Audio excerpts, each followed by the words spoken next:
আলোর পথের দশম মণ্ডলী, আসসালামু আলাইকুম ওয়া রাহমাতুল্লাহি ওয়া বারাকাত। আপনি কি কখনো নামাজ পড়ে উঠে নিজেকে প্রশ্ন করেছেন, আল্লাহ কি আমার এই নামাজটা কবুল করেছেন, নাকি আমি শুধু রুকু সিজদা করেই চলে এসেছি?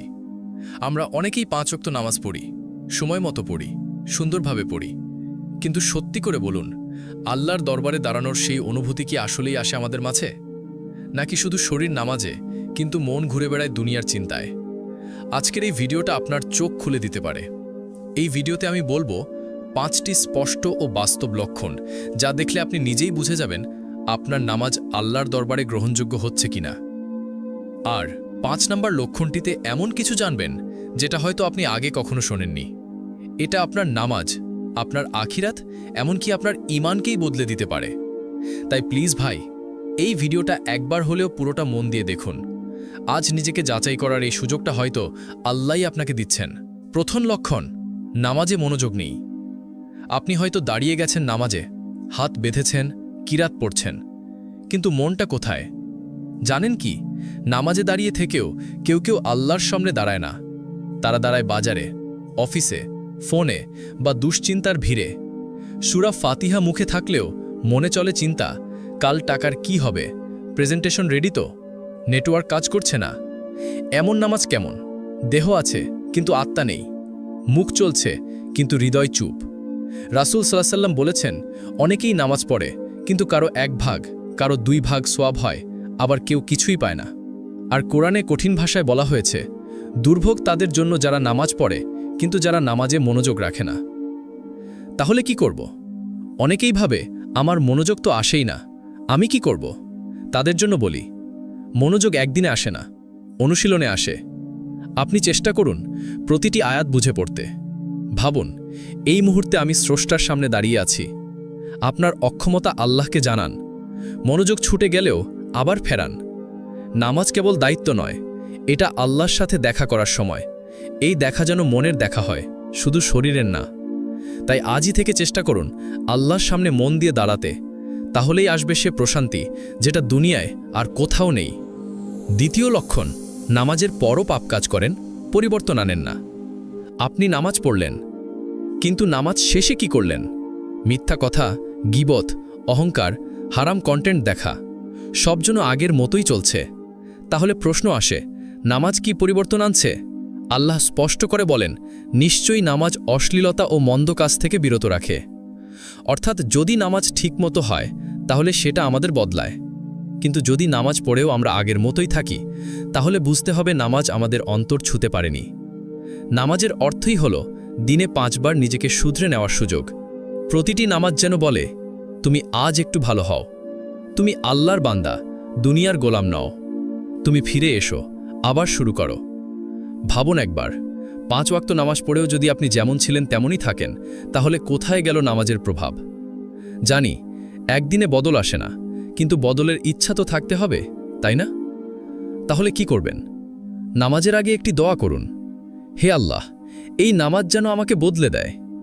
একটি গুনাহ চিহ্নিত করুন যেটা আপনি প্রতিদিন করেন, এবং বলুন, আজ আমি এই কাজটা ছাড়তে চেষ্টা করব আল্লাহর জন্য। নামাজের পর নিজেকে প্রশ্ন করুন, এই নামাজের পর আমি কি একটু ভালো মানুষ হয়েছি? আপনার নামাজ যদি আপনাকে বদলায় না, তাহলে হয় নামাজ ঠিক হয়নি, নয়তো আপনি নামাজকে জীবনের অংশ বানাতে পারেননি। তৃতীয় লক্ষণ, তাড়াহুড়ো করে নামাজ পড়া। অনেকেই নামাজ পড়েন ঠিকই, কিন্তু এমনভাবে যেন কেউ পেছনে তাড়া করছে। রাসূল সাল্লাল্লাহু আলাইহি ওয়াসাল্লাম একদিন এমন এক ব্যক্তিকে দেখলেন যিনি দ্রুত নামাজ শেষ করলেন। তিনি বললেন, তুমি আবার ফিরে যাও এবং নামাজ পড়ো, কারণ তুমি নামাজ আদায় করনি। ব্যক্তিটি 3 বার নামাজ পড়লেন এবং প্রতিবার নবীজি বললেন, তুমি নামাজ আদায় করনি। কারণ রুকু ঠিক নয়, সিজদা অসম্পূর্ণ, হৃদয় শ্রদ্ধা নেই।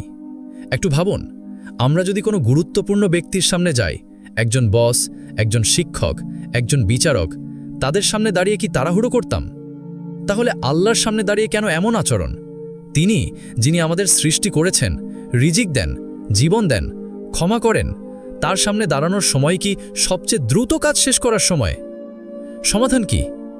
নামাজ পড়ুন ধীরে, গভীর মনোযোগে।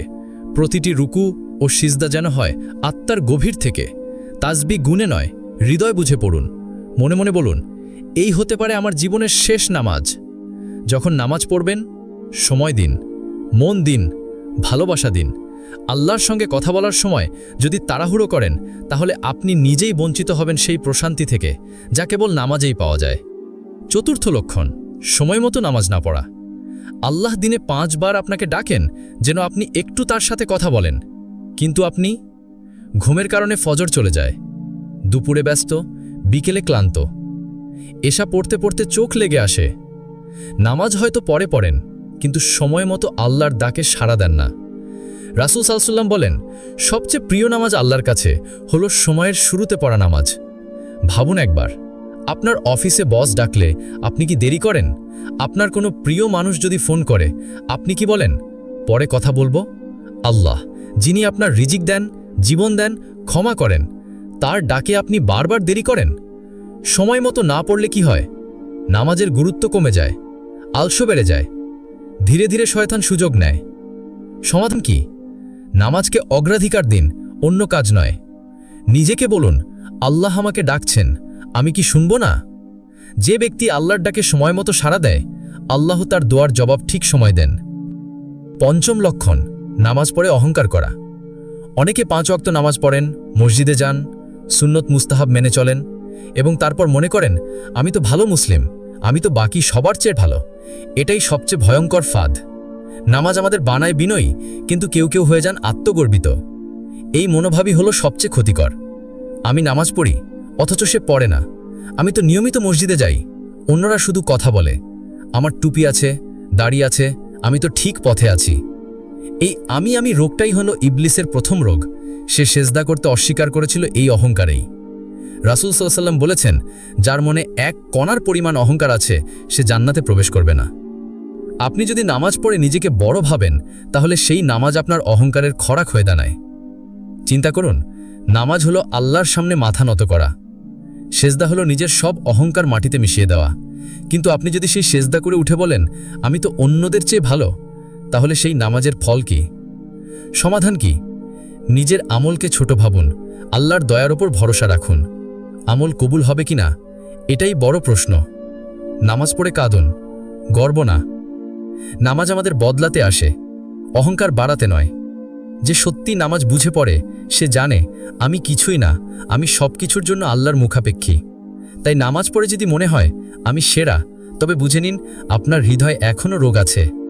আজই দোয়া করুন, হে আল্লাহ, আমাকে নামাজি বানান, কিন্তু অহংকারী না। ভাই ও বোনেরা, এই 5টি লক্ষণ আমাদের ভয় দেখানোর জন্য না, বরং নিজের নামাজকে যাচাই করার একটি আয়না। তাই আসুন, নামাজ পড়ি ভালোবাসা দিয়ে, বিনয় নিয়ে, মনোযোগ দিয়ে আর আল্লাহর সামনে ভাঙা হৃদয় নিয়ে। কমেন্টে লিখুন, আল্লাহ আমার নামাজ কবুল করুন এবং হৃদয়কে নামাজি বানিয়ে দিন। ভিডিওটি শেয়ার করুন যাতে অন্যরাও সচেতন হতে পারে আর আমরা সবাই মিলে আল্লাহর কাছে ফিরে যেতে পারি। আল্লাহ আমাদের সবার নামাজ কবুল করুন। আমিন।